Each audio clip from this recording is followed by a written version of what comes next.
Across to our guest now joining us. Alok Awasthi is UP BJP spokesperson. We have Desh Ratan Nigam, lawyer. Sumaya Rana is from the Samajwadi Party. She's the national spokesperson. We also have Imran Ahmed Ali, lawyer and political analyst, joining us. Thank you so much for joining us to all our panelists. Sumaya Rana, let me begin with you. Situation over there limping back to normal. But you must have heard from the police, you must have seen in the videos, the crowds there had come with a pre-planned agenda. They wanted to stop the survey from taking place. When that is quite evident on ground, why do we have statements coming in from your leader, Mr. Ram Gopal Yadav, who has stated, "Patthar to chalenge agar booth loota jayega"? Isn't this a sort of open call for violence or support for violence that has taken place in Sambhal? राहत इंदौरी साहब का शेर है कि लश्कर भी तुम्हारा है, दरबार सरदार तुम्हारा है, तुम झूठ को सच लिख दो, अखबार तुम्हारा है, इस दौर के फरियादी जाएं तो कहां जाएं, सरकार भी तुम्हारी है, दरबार तुम्हारा। अब आप इस पर सवाल उठाएंगे कि पत्थर कहां से चले। सवाल यह है कि पत्थर क्यों चले और जो तस्वीरें आ रही हैं। पहली चीज तो मैं एक बात बहुत जिम्मेदारी से ये कहना चाहती हूं कि आखिर कब तक और किन किन मस्जिदों के ऊपर इस तरीके के निशाने लगते रहेंगे। दे स्टार्टेड फ्रॉम बाबरी मस्जिद, फिर आप चले गए काशी, अब उसके बाद जामा मस्जिद। तो मस्जिद तो एक बहाना होती है लोगों के बीच में, हिंदू मुसलमानों के बीच में दूरियां बढ़ाने का एक बहुत अच्छा पर्याय मिल। मैं ये जानना चाहती हूँ दोनों पक्षों के बिना सुने इतनी जल्दबाजी में सर्वे का ऑर्डर भी आता है। सर्वे करने टीम जाती है, बिल्कुल ठीक है, कोर्ट ने आदेश दिया है, जाना भी चाहिए। उनके साथ जो लोग जाते हैं, जो वीडियोस मैंने देखी उस हिसाब से अगर देखा जाए तो उनमें नारेबाजी करते हुए कुछ लोग आगे बढ़ के they are trying to tease.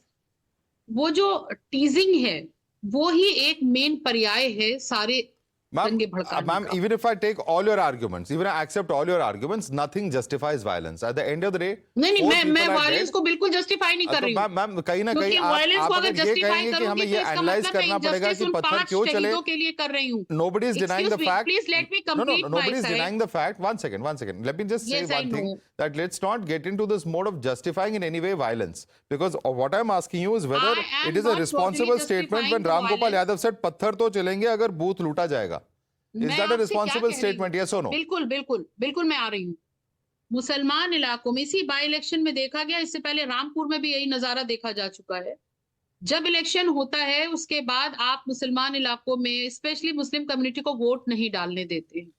आप एक तरीके से लोकतंत्र की हत्या कर रहे हैं, आप संविधान की हत्या कर रहे हैं। संवैधानिक एक हक प्राप्त है, वो जा रहे हैं वोट करने, आप उनको रोक रहे हैं। इसका मतलब आपकी नजर में संविधान कुछ मायने नहीं रखता है। Alok Awasthi, there was taunts that were given. Firstly, the court judgment is one-sided. It's an ex-party order. दूसरी तरफ की बात सुनी नहीं गई. Second point she is making is that there were taunts that were given. And thirdly, this is largely, acts that are taking place in Uttar Pradesh, जो इनका कहना है जो मुस्लिम कम्युनिटी के खिलाफ है। आप क्या जवाब देंगे? देखकर पत्थर क्यों चले, मतलब यानी कि इनको पत्थर चलाने का पूरा अधिकार है, कोई भी मुद्दा मिल जाएगा, चलाएंगे। सुमैया राणा के बयान से यही लग रहा है। दूसरा, उन्होंने कहा मुसलमान इलाके, ये भारत है, भारत में कब से हिंदू और मुसलमान के इलाके हो गए। हर जमीन पर हर भारतीय का हक है और कहीं भी कोई जा सकता है और रह सकता है। तो ये जो भावना घुस गई कि मेरा मुसलमान का इलाका है तो यहाँ से राम मंदिर की बारात नहीं जाएगी, यहाँ पे गणेश प्रतिमा की मत बारात नहीं जाएगी तो हाथ तोड़ देंगे, गुम्मे चलाएंगे, मारेंगे, ये अधिकार मिल जाता है क्या? और समाजवादी पार्टी और कांग्रेस के नेता आकर के उसको डिफेंड करने लग जाते हैं इस तरह के कृत्यों को। साफ साफ कहना है, जब भारत का संविधान के तहत एक कोर्ट ने ऑर्डर किया कि वहाँ जाकर के सर्वे करिए, तो संविधान के तहत जज के आदेश के तहत वहाँ पे लोग गए। अब उसके बाद आप उसको इतना इंटॉलरेंस नहीं है कि वो खाली सर्वे करके वापस जा रही है टीम, उस पर हमला कर देते हैं।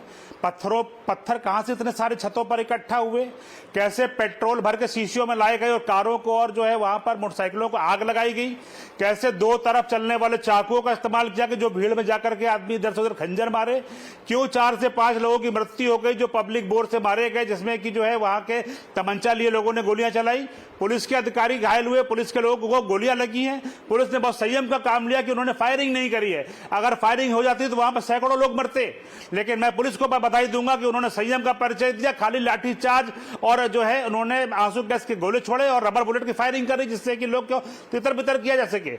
यानी कि ये जो मुसलमान इलाके और जो हिंदू इलाके जो सुमैया राणा कहना बताना चाह रही हैं कि देश के अंदर एक जो है देश को बांट करके देखने की जो बात कर रही है, इसीलिए मोदी जी ने कहा है कि एक है तो सेफ है, यानी सबको मिलकर रहना चाहिए और ये बांटने वाले जो है वही काटने के वालों के साथ खड़े होते हैं, ये हमने को साफ पता है। मैं पूछना चाहता हूं समाजवादी पार्टी के सांसद और उनके विधायक, हाँ मैं खत्म कर रहा हूं बस 30 सेकंड। समाजवादी पार्टी के सांसद और विधायक के ऊपर आरोप लगे हैं कि उन्होंने भड़काया है वहां पे, और अखिलेश यादव चुनाव हारने के बाद ऐसी क्यों खिसियाट थी कि वहां पर हिंसा को बढ़ावा देने की बात कर रहे हैं, क्योंकि